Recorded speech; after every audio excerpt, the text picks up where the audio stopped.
महाराष्ट्र विधानसभा सार्वत्रिक निवडणूक 2024 नाशिक जिल्हा प्रशासन मतमोजणीसाठी सज्ज। महाराष्ट्र विधानसभा सार्वत्रिक निवडणूक 2024 अंतर्गत नाशिक जिल्ह्यात 69.12% मतदान झालं असून जिल्ह्यातील 15 विधानसभा मतदारसंघासाठी शनिवारी दिनांक 23 नोव्हेंबर 2024 रोजी सकाळी 8 वाजेपासून मतमोजणी सुरू होणार आहे। यासाठी 15 मतमोजणीच्या ठिकाणी आवश्यक तयारी झाली असून जिल्हा प्रशासन सज्ज झाला आहे, अशी माहिती जिल्हा अधिकारी तथा जिल्हा निवडणूक अधिकारी जलज शर्मा यांनी दिली आहे। आज जिल्हा अधिकारी कार्यालयाच्या मध्यवर्ती सभागृहात आयोजित पत्रकार परिषदेत जिल्हा निवडणूक अधिकारी श्री शर्मा बोलत होते। यावेळी उपजिल्हा निवडणूक अधिकारी डॉक्टर शशिकांत मंगरुळे, तहसीलदार निवडणूक श्याम वाडकर यांच्यासह माध्यम प्रतिनिधी उपस्थित होते। जिल्हा अधिकारी श्री शर्मा म्हणाले की मतदानानंतर मतदान यंत्रे संबंधित विधानसभा मतदारसंघाच्या स्ट्रॉंग रूममध्ये त्रिस्तरीय सुरक्षा व्यवस्थेत सीसीटीव्ही निगराणीखाली ठेवण्यात आलेले आहेत। मतमोजणी निरीक्षक यांची उपस्थितीत ईव्हीएम मतमोजणीसाठी नियुक्त कर्मचारी यांची तिसरी सरमिसळ मतमोजणीच्या दिवशी 23 नोव्हेंबर 2024 रोजी सकाळी 5 वाजता करण्यात येऊन व संबंधित कर्मचाऱ्यांना टेबल नेमून देण्यात येणार आहेत। मतमोजणीसाठी सकाळी 7:30 वाजता निवडणूक लढवणारे उमेदवार प्रतिनिधी तसेच आयोगाकडून नियुक्त करण्यात आलेले मतमोजणी निरीक्षक यांच्या उपस्थितीत स्ट्रॉंग रूम उघडण्यात येईल।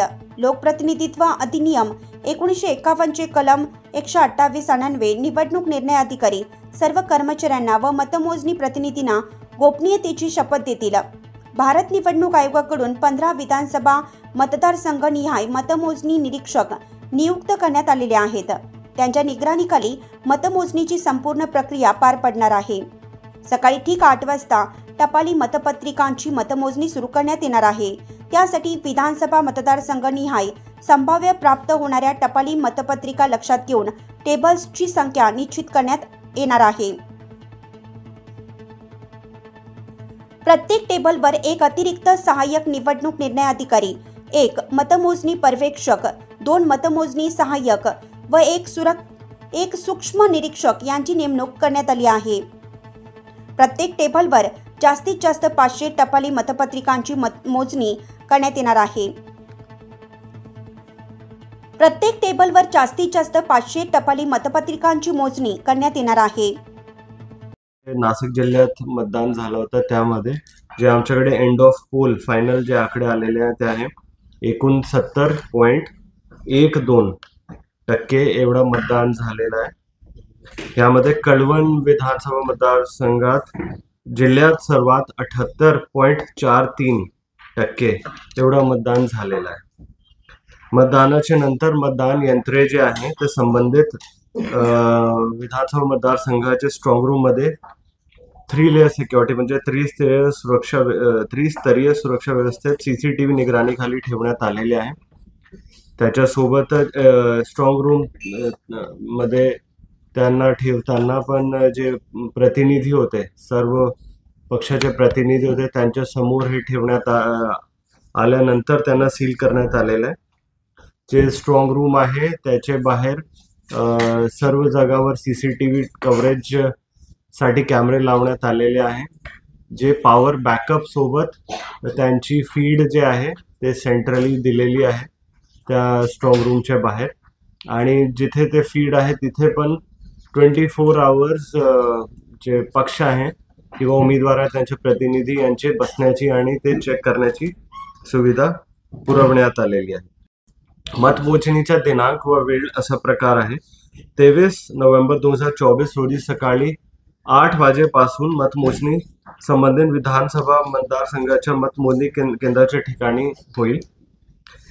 मतमोजणीचे जे प्रतिनिधी आहे, निवडणूक लढवणाऱ्या उमेदवारांना टेबल निहाय प्रत्येक टेबलावर एक मतमोजणी प्रतिनिधी नेमता येईल। सदर प्रतिनिधी 18 वर्षापेक्षा अधिक वयाचा असावा। तसेच केंद्र राज्य शासनाचे मंत्री किंवा खासदार किंवा आमदार किंवा महापौर किंवा नगरपालिका, जिल्हा परिषद, पंचायत समितीचे सभापती, अध्यक्ष, शासकीय महामंडळ उपक्रम यांचे अध्यक्ष, सदस्य, शासन अनुदानित संस्थांमधील व्यक्ती तसेच अंगणवाडी कर्मचारी, आरोग्य कर्मचारी, रास्त भाव दुकानाचे व्यापारी यांना मतमोजणी प्रतिनिधी म्हणून नियुक्त करता येणार नाही. मतमोजणी केंद्रात प्रवेशासाठी संबंधित प्रतिनिधीचे ओळखपत्र निवडणूक निर्णय अधिकारी यांच्याकडून देण्याची व्यवस्था करण्यात आलेली आहे. याच्यासोबतच जे मतमोजणीसाठी जे प्रतिनिधी आहेत त्यांना आम्ही ॲडव्हान्समध्ये सूचना दिलेली आहे आणि आता प्रत्येक आरोपण त्यांच्या स्तरावरून देतील की त्यांना फक्त 17C ची एक प्रत त्यांना आणायची आहे. त्यांचे ओळखपत्र आणि त्यांची 17C ची एक प्रत त्यांना लिहिण्याचं साहित्य आणि त्यांना ब्लँक पेपर आहेत किंवा ब्लँक नोटबुक आहे ते आम्ही आतच पुरवणार आहे. येताना बाकी काही इलेक्ट्रॉनिक डिव्हाइस किंवा कोणताही इतर साहित्य त्यांना अलाउड नसणार आहे. वृत्तसंकलन विभाग नाशिक, लक्ष न्यूज नाशिक.